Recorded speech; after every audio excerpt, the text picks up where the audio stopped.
Mga sangkay, isang dati pong miyembro ni Satan Lucifer ang nag-reveal ng isang malaking katotohanan tungkol po sa agenda nila na ngayon ay gumagalaw daw po ito sa buong mundo. Yo, what's up guys? This is me. We are back dito sa ating YouTube channel. Pag-usapan po natin mga sangkay itong pambihirang revelasyon tungkol po sa satanic agenda sa mundong ibabaw. So talagang ano to ngayon mga sangkay, nakikita po natin yung grabing situation ng buong mundo. No, ang dami pong nagaganap ngayon na masasabi po natin na malapit na po talaga yung pagbabalik ng ating Panginoon. At ito nga po, itong agenda na ito ay masyado pong malalim mga sangkay na inilantad ng dati pong miyembro ng tila baga o organisasyon na ito. Pag-usapan po natin ito. Anyway, bago tayo magpatuloy sa mga hindi po dyan nakakapag-subscribe, makikita nyo po yung subscribe button sa baba ng video na to. I-click nyo lamang po yung subscribe, i-click ang bell, at i-click nyo po yung all. Kung gusto nyo na mga ganitong klaseng topic, patungkol po sa Bible, patungkol sa Bible prophecies, current events, at marami pa pong iba na tumutukoy mga sangkay sa salita ng Diyos. Alright? Sa mga nanonood din po sa Facebook, i-follow nyo po yung ating Facebook page. So, pag-usapan po natin ito mga sangkay kasi napapansin po natin ngayon, sa panahon po natin, nagiging normal ang hindi naman po normal na gawain. Nagiging gawain na ang hindi dapat gawin. At nagiging nakasanayan na ang hindi dapat makasanayan ng isang tao. Ang mali ay ginagawa na pong tama. So, ngayon nga po mga sangkay, di ba? Mayroon pong magaganap na isang event daw po doon sa Israel ng LGBT. At nakakapangilabot mga sangkay. Kasi Israel po yan. Dapat alam po nila yung utos ng Diyos. Dapat alam po nila yung Ten Commandments. Dapat alam po nila yung batas ni Moses. Dapat alam po nila yung mga tamang gawain ng isang tunay na anak ng Diyos. Pero mga sangkay, gaya ng sinabi ko, critical itong panahon po natin ngayon kasi tila bagay yung mga hindi normal, ginagawa pong normal. Ngayon mga sangkay, eto po. Dati daw po siyang leader ng satanic organization. Ayan po. Ito daw po yung agenda for 2027. Pakinggan po natin. I was the leader of a satanic organization. I saw the satanic agenda with my own eyes. Nakita daw po ng kanyang dalawang mata ang agenda na ito. I was in meetings discussing the satanic agenda with other satanic organizations around the world. So, marami pala ito mga sangkay. Kung tayo mga mananampalataya, maraming mga organisasyon, na mga relihiyon, ganun din po pala mga sangkay ang kampo ng kadiliman. At kung napanood nyo yung ginawa kong content noon mga sangkay, makikita nyo po yan sa home page ng ating YouTube channel. Makikita nyo po doon yung about kay Emmanuel Amos.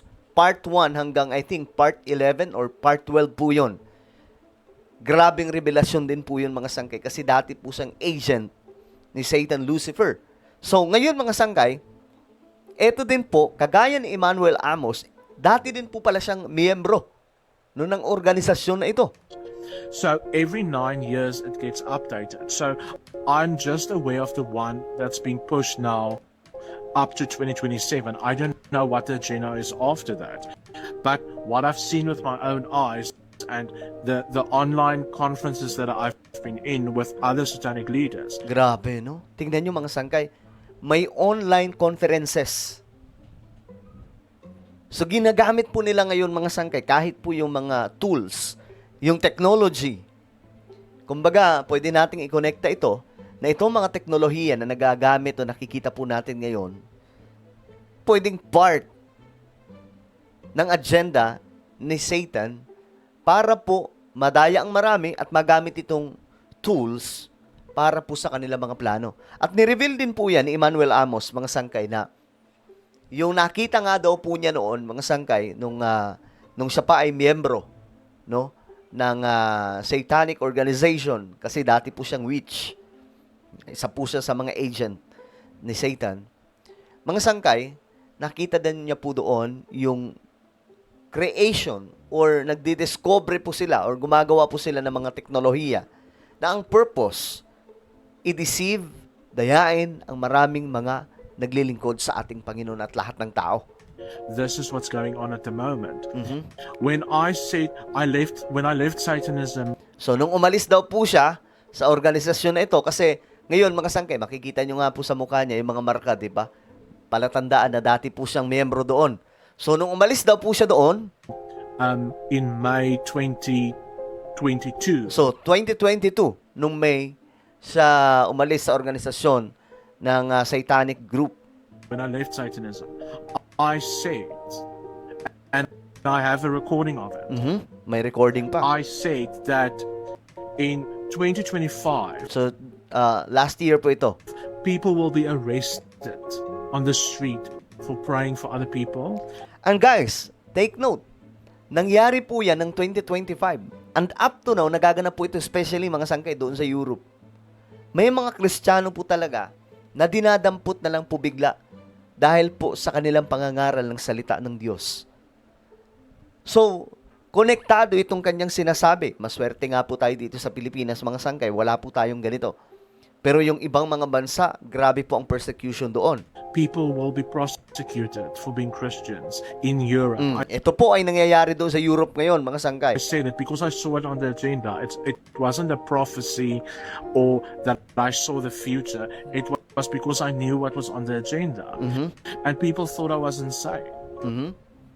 Kala nila, wala-wala lang ang ginagawa niya o sinasabi o kaya nababaliw na po itong taong to. Pero, mga sangkay, yun po yung totoo. Ayon po sa kanya. So I'm saying today that in 2027, 2027, ito yung goal nila for 2027, guys. there's going to be a one world religion. So, ito po yung goal nila. Hindi po natin alam kung magaganap ito by 2027, pero yan po yung goal nila. Kaya tayo, mga sangkay, talagang pag-igihan po natin yung paglilingkod natin sa ating Panginoon. Imagine niyo ang kampo ng kadiliman, may goals sila para maakay yung mga mananampalataya, no? Yung mga naglilingkod sa ating Panginoon sa kanilang bakuran para po sama-sama sa impyerno. Ganun yung kanilang agenda. That will be the acceptable and the only religion around the world that will be legal, and it's not going to be Christianity. So, yan po yung agenda nila, mga sangkay. At ito, hindi na rin po nakapagtataka kasi, alam niyo, sinabi po talaga sa Biblia, sa Ephesians chapter 6, verse 12, for we wrestle not against flesh and blood, but against principalities, against powers, against the rulers of the darkness of this world, against spiritual wickedness in high places. And that is happening today, guys. Yung world leaders, alam nyo yun, nangyayari nga po ngayon sa geopolitics, akala nyo, parang common lang po yan na nangyayari. Nako, mga sangkay.